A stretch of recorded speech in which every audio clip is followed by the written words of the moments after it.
Сайн байна уу та бүхэнд өдрийн мэндийг хүргэе. Өнөөдөр та бүхэнд ёлын ям үзсэн талаарх товч видеог хүргэхээр бэлтлээ. За өмнө амд руу 70 цадах дот руу өглөө автобусаар явахаар билет бичүүлсэн. Тэгээ билетээ бичүүлчихэд өглөө нэлээд эрт очсон. За гадаа бол харанхуй байсан. За тэгээд өмнө нэг удаа явж байхдаа бол бид шинэ даргуун буюу номын уулын тэнд идэх газраас явж исэн. Тэгээд яг тэндээсээ бас явах хаа гэд тэнд өглөө очсон. Одоо атусаа хүлээж байгаа хүмүүс байсан. Тэнд ингээд одоо дотор нь хүлээх танхимтай тийм ч асаавал гадаа зогсоод авах шаардлагагүй. Тэр нь бол нэлээд таалагдсан байж байгаа. За тэгээд цаг байсан учраас ажлын кофе шоп руу орж ирсэн.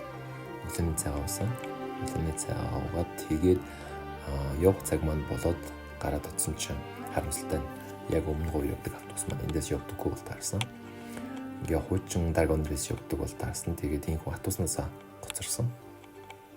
Тэгээд тэр дор нь харин өмнө гоо хот хоёрын хооронд явдаг группээр харин өглөө эрт явах машин олсон. Ингээд тэр машинд суугаад өмнө гоо руу явсан байж байгаа. Тэгээ бас азар гэхүү, золоор гэхүү бас яг тэгэж бас жижиг өнөнд цууссан маань илүү хурдан очих боломжтой болсон. Хэрвээ хатуусаар явсан бол бас нэлээд оройтгоор байсан юм шиг үлээ. Ягаад гэвэл оройн би сургалттай байсан учраас. За ингээд сургалт маань бол эхэлсэн.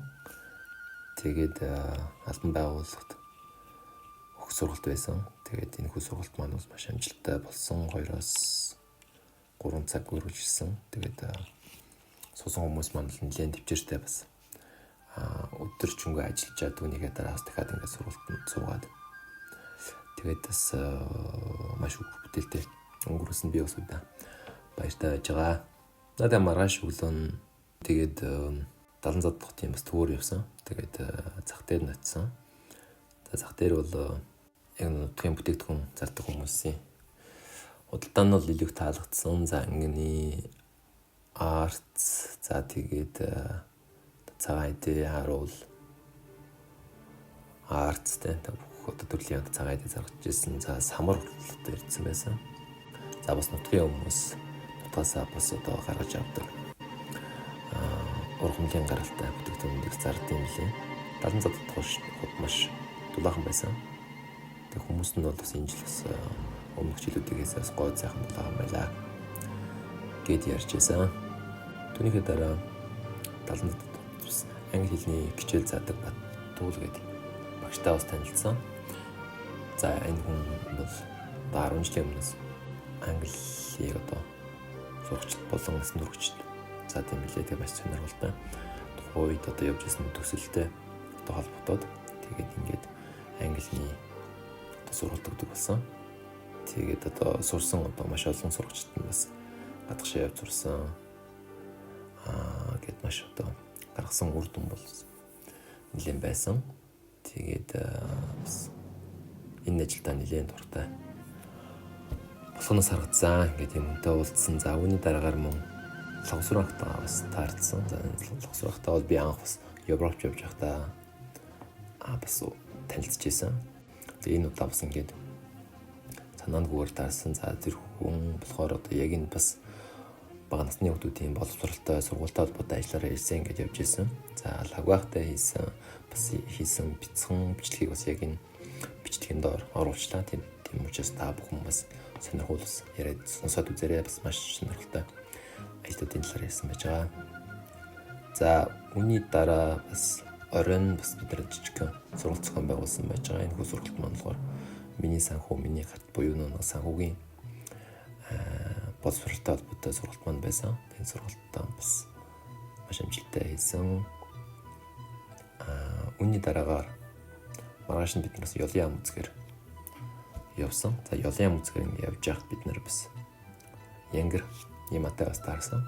Янгэр Яма за дих хийг бас харсан.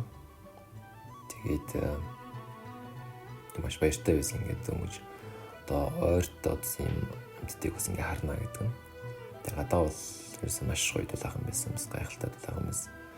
Ёлын ям бол жуулчд маш ихээр үздэг газар юм билээ. За ёлын яам нь болохоор өмнө 70 заддаг тогтосоо бол нэг зайтай биш. За тэгээ 3 сайхан гэдэг уулын одоо хамгийн одоо зүүн сайхан гэдэг ууландаа бол энэ ёлын яам нь бол байт юм лээ. За ёлын яам гэж нэрлсэн түүх нь болохоор ёл шуу бол энэ аманд байдаг. За түүнээс гадна бас нутгийн хүмүүсийн ярьж байгаагаар бол одоо эрт цагт одоо энэ нутагт байсан нэг үзэсгэлэнтэй бүсгүй үед нутгийн нэг ядуу айлын нэг залуу дурлаад ингээд тэр хоёр одоо хайр сэтгэлийн холбоотой болоод тэгээд одоо гэр бүл болох гэж байхад нь тухайн одоо нутагт байсан бас нэг баян хүн тухайн үзэсгэлэнт бүсгүйг өөрийнхөө хүүтэй бас гэрлүүлэхийн санаатай байсан. Тийм учраас нэг ядуу залууг бас одоо зайлуулах зорилгоор одоо энэ одоо игцэн мөндөр хад руу гараад тэгээд ёл шууны одоо үнгийг одоо авчраа гэдэг ажил өгөөдөө явуулсан байна. Тэгээд нөгөө залуу маань хойдолдоо нөгөө залуу маань одоо хичнээн одоо эсэргүүцсэн гэсэндээ эсэргүүцлэх нь бол давж дийлээгөө. Тэгээд хойд нуруундаа хан баглаад тэгээд хүмүүс дээрээс одоо юу гэдэг игцэн тэр одоо ангал руу одоо булгасан байж байгаа. Ингээ яг буугаад доошоо тэр одоо ёлын одоо яг үүрэнд нь очихт нь одоо дээрээс нь одоо татчихсан олс сураа тэр чигээр нь доош нь хаяад тэгээд тус залууг маань одоо шууны үүрэнд нь үлдээж явцсан. Тэгээд нөгөө залуу маань одоо тэндээ яаж чадахгүй байжгаад одоо насарсан ийм түүхтэй насарс одоо өөд болсон ийм зүйл болсон юм лээ. За тэгээд үүнийгээ мэдсэн нөгөө үзэсгэлэнт бүсгүй маань залуу ихээ одоо тэр хойноос ингэж явж байгаад тэг өвөл байсан учраас одоо гүлдэж үхээд тэгээд тэр энэ түүх бас ингэж ёлын яамтай ингэж холбогдсон юм лээ. За бид нарыг явж байхад бас лам хүн бас явж байсан. Тэгээд лам хүн бас тэр ёлын яамд гэдэг олон бас овоонууд очсон ном уншижсэн. За ёл шуугаа бас харсан. Тэгээд ном маш дулаахан байсан учраас бас бүрэн хүчтэй хөлдөг байсан гол нь одоо хавцлын дундуур урсдаг тэр одоо горхин. Тэгээд яг тэр хавцл руу ойртох тусам бид нэр бол бас янгэр одоо тэр дих хийг бол одоо бас харж ийсэн. Яг одоо тэр хадан дээр яг цогсож байгаа байдлаар за мөн одоо зэрлэг амьтад тэр одоо нэг жижигхэн одоо хулган зурамтай адилхан байсан амьтдууд тухайд байсан. За тэгээ хавцал руу ингээд ойртогдсон ингээд улам нарийсд юм билээ явсараад нарийсч явсараад тэгээд цаашаа бол бүр нарийнхан болд юм билээ. За тэр нутгийн хүмүүсийн хэлж байгаагаар бол одоо цаашаа ингээд явсараад нефт гарчдаг гэжсэн. Бидний хувьд бол одоо явсараад яг тэр нарийн хэсгээр нь очсон. Тэгээд одоо цаашаа одоо юу гэдэг явах боломжгүй болсон. Яг л нэг гүйцэтгэлдэг байсан учраас бас тийм байж байгаа. Тэгээд маш бас гоё үзэсгэлэнтэй тийм газар байлаа. Тэгээд дулаахан байсан учраас бас маш одоо бас тааламжтай байсан. Яг тэргээр алхаад тэгээ яг юмаа яг тухтай үзээд тэгээ явж байсан учраас тэгээд ёлын яам бол бас ялдчихгүй гоё газар байлаа. Та бүхэн бас заавал очиж үзээрэй. Тэгээд магадгүй энэ одоо нэг сард байсан учраас одоо хүн бол маш бага байсан. Надтай хамт байсан та бүхэнд баярлалаа. Тэгээд таалагдсан бол цааш нь уулзаарай.